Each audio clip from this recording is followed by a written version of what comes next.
Welcome everyone at welcome sa ating pinakaunang episode ng Kupal Podcast. At syempre, ang pinakaunang guest natin ay walang iba kundi ang CEO at founder ng Basura Chips. Siya ay walang iba kundi si Sir Emong Mama. So Sir, hi, kumusta? Welcome to the show po. Welcome to the podcast. Hello Coops and hello everyone sa mga sumusubaybay ng Kupal Podcast. Thank you for having me here.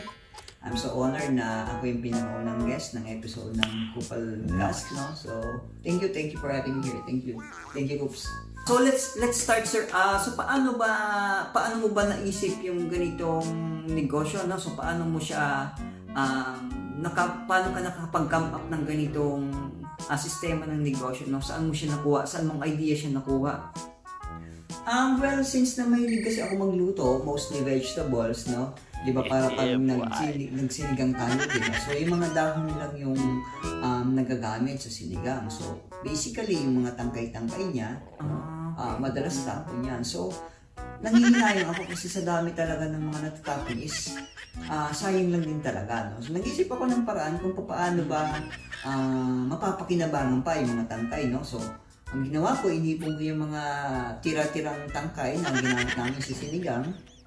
And then, nag-try ako na mag-prito, nilagyan ko ng harina. And then, nag-try ako na may flavorings na yung mga, may seasoning na yung mga harina doon. Kasama lang yung flour, no? So, ayun, nag-try ako ng prito. And then, ko mga talagang masarap naman talaga siya. So, ayun, doon ako nakapag-isip ng, why not, di ba, na pwede pala natin itong ibenta. So, ayun, doon. And then, doon na nag-start lahat na. So, yun. So doon pala nag-start lahat ng news, sir, no? Nice, galing. Yes.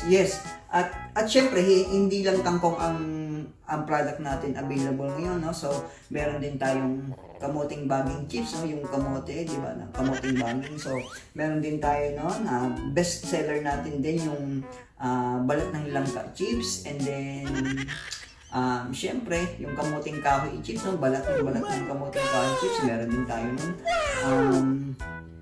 Meron pa tayong balat ng saging chips, and then syempre ang best seller namin talaga is yung durian skin chips. So yun talaga yung pinaka-best at yun ang mabilis ma-sold out talaga. So yun yung mga available nating products on the market na available sa ngayon. Yun. Thank you, sir. So yun guys, try nyo yan yung product ni sir na yun na Basura Chips, at available yan sa lahat ng nabanggit na online platforms, no? Shopee, Lazada, etc. Or may physical shop din sila. So check nyo na lang ang kanilang store, no? So sir, thank you. One last question na lang, sir, no? Kasi ito yung sikat ngayon na topic ngayon sa online, no? So Facebook, so online. So sir, para sa inyo, ano yung pinaka-importante? Diskarte o diploma? Well, kung ako talaga tatanungin, is diskarte talaga, no? So, para sa akin kasi is diskarte talaga, no? Kasi aanhin mo naman yung diploma kung magpiprito ka lang naman ng mga tangkay, di ba? Tangkay ng kangkong, tangkay ng kamuting baging, balat ng langka, no? Di ba? Balat ng durian.